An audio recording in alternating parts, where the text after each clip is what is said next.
জীবনে অনেক কিছু হারিয়ে আবার অনেক কিছু পাওয়ার আশায় বেঁচে থাকতে হয় আমাদের।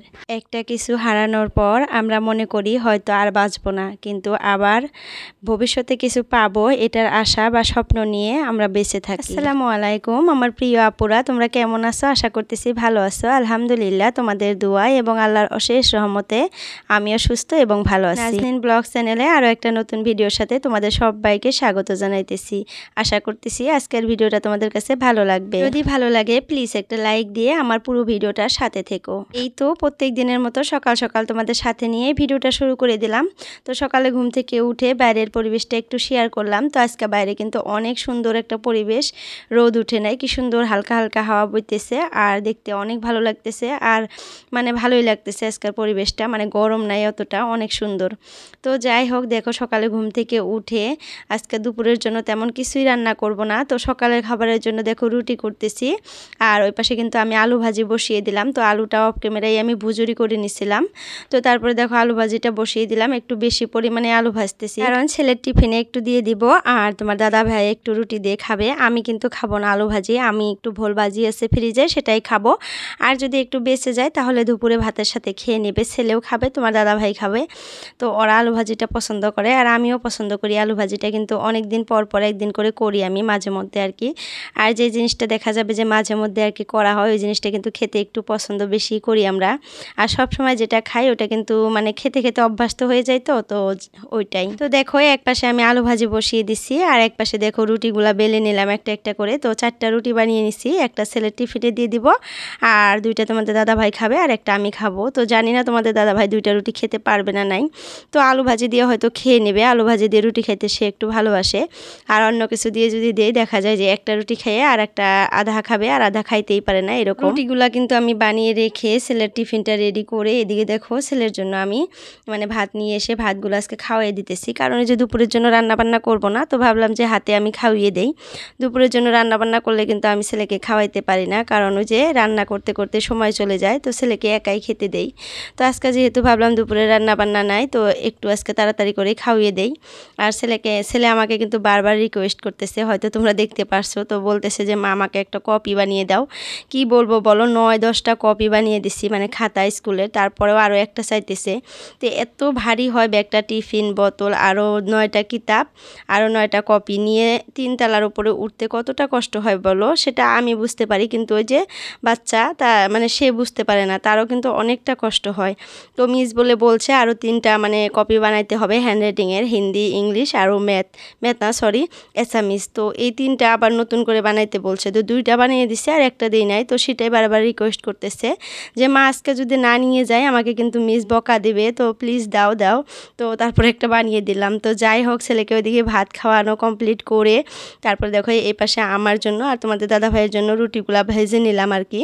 ভেজে ছেলের টিফিনটা তো আগেই রেডি করে রাখছিলাম, তারপরে যে আমাদের জন্য আর কি সকালের নাস্তাটা রেডি করে নিতেছি। এই যে আমার জন্য ভোল ভাজি দিয়ে রুটি আর 1 কাপ চা নিয়ে নিলাম। আর এই যে দেখো ছেলের টিফিনটা আমি রেডি করছিলাম না, ভুলে বলে ফেলছিলাম যে রেডি করছি, তো এখন এই যে রেডি করতেছি। তো যাই হোক, কত টাইমে কিন্তু এইরকম হয়, মানে ভুল হয়ে যায়, মানে বুঝতে পারি না আর মনেও থাকে না কিন্তু এরকম ভয়েস ওভার করতে গিয়ে। তো আমার সাথে কিন্তু এরকম হয়, জানি না তোমাদের সাথে হয় না নাই। তো যাই হোক, দেখো এদিকে এই যে রুটিগুলা সব একটা একটা করে আমার জন্য একটা নিয়ে নিলাম, ছেলেকে একটা দিয়ে দিলাম। আর 2টা ছোট ছোট রুটি, ওই 2টা কিন্তু তোমাদের দাদা ভাইকে দিলাম। তো আমার রুটিটা কিন্তু একটু বড় সাইজের বানাই, তোমার মানে দাদা ভাইয়ের জন্য যেগুলা বানাই 2টা, ওই 2টা কিন্তু একটু ছোট সাইজের বানাই। আর ছেলেরটাও কিন্তু একটু বড় করেই বানাই যেহেতু একটা। তো যাই হোক, নাস্তাটা রেডি করে মানে টেবিলে রেখে দিয়ে ছেলের স্কুলের ব্যাগটা একটু গুছিয়ে দিলাম। কিতাবগুলো দেখো কত ভর্তি হয়ে গেছে, দেখছো এত ভারী। তো আমি বারবার করে বলতেছি যে এটা কিভাবে নিয়ে যাবা তুমি, তো বলতেছে আমি পারবো। মানে মিসকে দেখে এত ভয় পায় কি বলবো, যদি ওই যে কপিটা না নিয়ে যায় বকা দেয়, ওইটাই অনেকটা ভয় পেতেছে। আর আমাদেরকে যে কোনো একটা কথা মিস যদি বলে সে এত রিকোয়েস্ট করে বলবে যে দিতেই হবে, কারণ ওই যে ভয় পায়। তো যাই হোক, ব্যাগটা ঘাড়ের কাঁধে মানে দিয়ে দিলাম। আর এত পরিমাণে ভাড়া, আমার অনেক খারাপ লাগতেছিল যে এই ব্যাগ নিয়ে 3 তলার উপরে কিভাবে সিঁড়ি দিয়ে বেয়ে উঠবে বলেন, আমার তো অনেক খারাপ লাগে। আর এতগুলা করে বুক নিয়ে যায় কি বলবো। তো প্রত্যেকদিন প্রত্যেকটা ক্লাস করে, তো একটা দুইটা যে রেখে দিব এটা পারি না। তো যাই হোক, ওদিকে ছেলেকে দেখো রেডি করে বাইরে দিয়ে এসে দুইজনে চা খাইতেছি। তো তোমাদের দাদাভাই আমাকে এমন একটা কথা বলছে, আমি হাসতে হাসতে একদম শেষ। তো চা খাবে না সে বলতেছে, মানে চা বানায় এনে দিছি, তো বলতেছে আমি চা খাবো না। আমি বললাম কেন খাবে না? বলে যে একটু বেছে কুছে খাওয়াই ভালো, চাটা না খাওয়াই ভালো, কারণ আমার বাবার সুগার আছিল, তো আমারও হবে। আবার আমাকে বলতেছে তোমার বাবার সুগার আছে তো তোমারও হবে, তো চাটা খাইও না। তো আমি এই কথা শুনে হাসতে হাসতে শেষ, কারণ এতদিন ধরে আর কি চা খাইতেছি, ও খায়, তোমাদের দাদা ভাইও খায়। তো আমি বলতেছি তুমি বাজারে গিয়ে এত মিষ্টি খাও আর এখন চা খাবা না, এটা একটা কথা? তো বলতেছে আমি এখন মিষ্টিও খাই না, মিষ্টি খাওয়া কমিয়ে দিছি। তো পরে আমি বললাম ভালো হয়েছে, একটু বেশি কুছে খাওয়াই ভালো। তো যাই হোক, আমি কিন্তু চাটা খাওয়া বাদ দিতে পারবো না, সকালে আমার একটু চা লাগবেই, বিকালে না খাইলেও চলবে। তো হয়তো ভবিষ্যতে বাদ দিব, পরিস্থিতি বুঝে কিন্তু সব কিছু মেনে নিতে হয় আমাদের। তো যাই হোক, এখন তো খাইতেছি। তোমাদের দাদাভাই কিন্তু চাটা খেলো না, আমি রেখে দিলাম, তো ফালাই দিতে হবে এই চা রেখে, আর বিকেলে খাওয়া যাবে না। তো যাই হোক, ওইদিকে দেখো তোমাদের দাদাভাই চলে গেল, মেয়েকে নিয়ে গেছিলো একটু ঘোরাতে। তো আমি নিয়ে এসে মেয়েকে বারান্দায় খেলতে দিয়ে তারপরে মেশিনে কয়েকটা কাপড় ছিল দিয়ে দিলাম। তো ঘরের কাপড় মানে কাজগুলো এখন টুকটাক করে নেই, দুপুরের জন্য তো আজকে রান্নাবান্না করলামই না। তো ওই যে ঘরটা একটু পরিষ্কার করে নেই, অনেক নোংরা হয়ে আছে, আর সকালে তো এরকমই হয়। তো সকালে অনেক ঝুরঝামেলা যায় আমার আর কি, সকালবেলাটা এত বিজি থাকি আমি কি বলবো। ছেলে মেয়ে হাজব্যান্ডকে নিয়ে রান্নাবান্না খাওয়া দাওয়া, মানে সকালের নাস্তা, এগুলো নিয়ে অনেকটা মানে কষ্ট হয়ে যায় কিন্তু সকালে। আর ছেলের স্কুল থাকলে ওখানে আরও দেখা যায় যে আরও ডাবল কষ্ট হয়ে যায়। তো ছেলেকে খাওয়াইতে হয়, টিফিন রেডি করতে হয়, আমাদের খাবার দাবার এগুলো সব কিছু মানে মেনটেন করতে কিন্তু অনেকটা সময় লাগে আর অনেকটা কষ্টও হয়। আর এত তাড়াতাড়ি করি আমি কাজ কি বলবো, তোমরা হয়তো ভিডিওতে একটু একটু দেখো, কিন্তু আমি অনেক মানে তাড়াহুড়ো করে কিন্তু সকালকার কাজগুলো করে নেই। তো তারপর যখন তোমাদের দাদা ভাই আর কি আর ছেলে বাড়ির থেকে বের হয়ে যায়, তখন একটু আমি ফ্রি হই। তো তখন কিন্তু আস্তে আস্তে করে আর লাহে লাহে করে আর কি ঘরের কাজগুলো করে নেই। তো আমার আজ মাম্মাটা দেখো ঘুম থেকে উঠে একটু ব্যায়াম করতেছে, তো এমন মানে খেলা করতেছে, তো আমি ব্যায়াম বললাম, ও কিন্তু খেলা করতেছে ব্যায়ামের মতো করে। তো ওকে বিছানা থেকে নামিয়ে দিলাম, খেলতে দিয়ে দিলাম, আর আমি দেখো এদিকে বিছানাটা পরিষ্কার করে নিই আর বেড কভারটা আজকে চেঞ্জ করে নিলাম। কারণ রাতে না আমার মেয়ের যে কি হয়েছিল জানি না, হঠাৎ করে 4টার ওইদিকে ঘুম থেকে চেতন পেয়ে একদম বমি করে দিতেছে, বারবার বমি করছে। তো বিছানায় ভরে নাই, অন্য কাপড় দিয়ে দিছিলাম, তারপরেও ভালো লাগতেছিল না। তো বিছানার চাদরটা ভাবলাম যে চেঞ্জ করে নেই, আর একটা বিছানার চাদর পেরে নেই। আর বমি করছিল যে কাঁথা দিয়ে দিছিলাম, বমির উপরে প্লাস্টিক দিয়ে দিছিলাম। তো হয়তো গ্যাস হয়ে গেছিলো, যে এটা ওটা খায়, মানে বড় বড় বাচ্চারা তো বাহিরে প্যাকেট সেকেট কিনে খায়, আর আমার ছোট্ট মেয়েটাকেও নিয়ে তারা খেলতে যায়। তো তখন তো যে ছোট্ট সে মানে চায় দেয় খায়, তো ওগুলা খাওয়ার পরে কিন্তু বাচ্চাদের আর কি একটু গ্যাস হয়ে যায়। তাছাড়া কিন্তু বাড়িতে যেগুলো খাওয়াই ওগুলো সব হেলদি খাবারই খাওয়াই, ছোটো বাচ্চা যেহেতু খিচুড়ি খাওয়াই আমি সকালে, দুপুরে আর রাতে। আর সকালে কিন্তু সাবুদানা দেই, আর বিকেলে একটু মেরি বিস্কুট দিই। তো এইগুলাতে তো আর গ্যাস হবে না, কিন্তু ওই যে বাইরের প্যাকেট সেকেটের যদি খাবারগুলো খায় ওগুলা খাইতে কিন্তু একটু গ্যাস হয়ে যায়, যেহেতু একদমই ছোট। তো তারা কিন্তু ওগুলা আর কি হজম করতেও পারে না কত টাইমে, অনেক মানে খাবারগুলো কিন্তু অনেক আনহেলদি আর কি। তো বড় বাচ্চাদেরও কিন্তু আমি খেতে মানা করে দিই, তারপরেও খাই। তো যাই হোক, দেখো ওইদিকে সব কিছু পরিষ্কার করা শেষ, দুইটা মানে বিছানায় ভালো করে গুছিয়ে নিয়ে বিছানা চাদরটা দিয়ে কিন্তু আজকে আমি সব কিছু পরিষ্কার করে নিলাম। যেহেতু বিছানার চাদরটা আবার মেশিনে দিব, তো ভাবলাম যে ওইটা দিয়েই মানে পালেং সালেং র্যাক স্যাক সব কিছু কিন্তু মুছে নিছি। আর আমরা কিন্তু এরকমই, যে জিনিসটা দেখা যায় লেত্রা ওইটা দিয়ে কিন্তু সব কিছু পরিষ্কার করে নেই। মাঝে মধ্যে তো আমার ওড়না দিয়েও আমি পরিষ্কার করি, এইরকম একটা অবস্থা, মানে ওড়না দিয়ে দেখবো যে এটা মুছতেছি ওটা মুছতেছি, আবার দেখবো যে ওড়না দিয়ে মুখও মুছতেছি, তো মনে থাকে না এরকম। তো ওড়না দিয়ে কিন্তু অনেক কাজ চলে যায় আমাদের মেয়েদের, মানে বাচ্চাদের মুখ টুক মুছে দেয়। আবার দেখা যায় পালেং মানে কোনো জায়গায় যদি একটু ধুলিবালি লেগে থাকে তাহলে দেখা যাবে যে ওড়নাটা দিয়েই মুছে দিতেছি। তো যাই হোক, এদিকে দেখো বেডরুমের কাজগুলো কিন্তু কমপ্লিট করে নিলাম, নিয়ে তারপরে কিচেনে ওই যে কয়েকটা বাসন ছিল খাবারের পর, তো এই যে বাসনগুলো ভালো করে ধুয়ে নিতেছি এখন। তো কয়দিন থেকে না কি সুন্দর, দিনটা অনেক ভালো লাগতেছে, অতটা গরম লাগে না, খুবই ভালো লাগতেছে। হয়তো মনে হইতেছে যে ঠান্ডা পড়ে যাবে, এখন গরমটা হয়তো চলে যাবে, কিন্তু জানি না গরম চলে যাবে না নাই। এখন কিন্তু আর গরম ভালো লাগে না, তার মানে মনে হয় ঠান্ডাটাই ভালো লাগবে, কিন্তু গরমে থেকে কিন্তু মানে অধৈর্য হয়ে গেছি।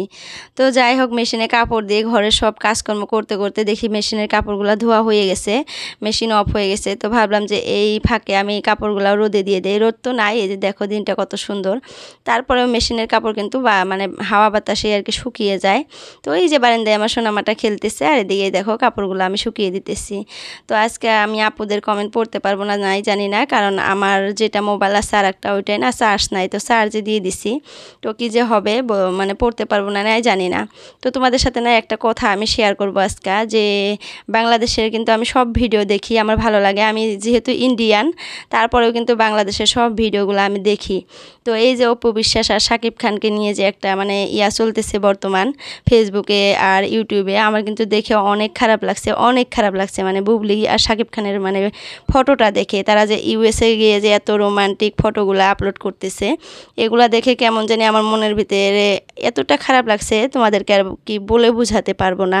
মনে হইতেছে যে আমার সাথে এটা ঘটে গেল। তো এইরকম কারণটা একটাই, আমি ছোট থেকে অপু বিশ্বাস আর শাকিব খানের ফিল্ম দেখে দেখে বড় হয়েছি। তো ছোট থাকতেই ভাবতাম যে শাকিব খান আর অপু বিশ্বাস হয়তো স্বামী স্ত্রী। তো তারপরে সত্যি করে জানতে পারলাম যে তাদের বিয়ে হয়েছে।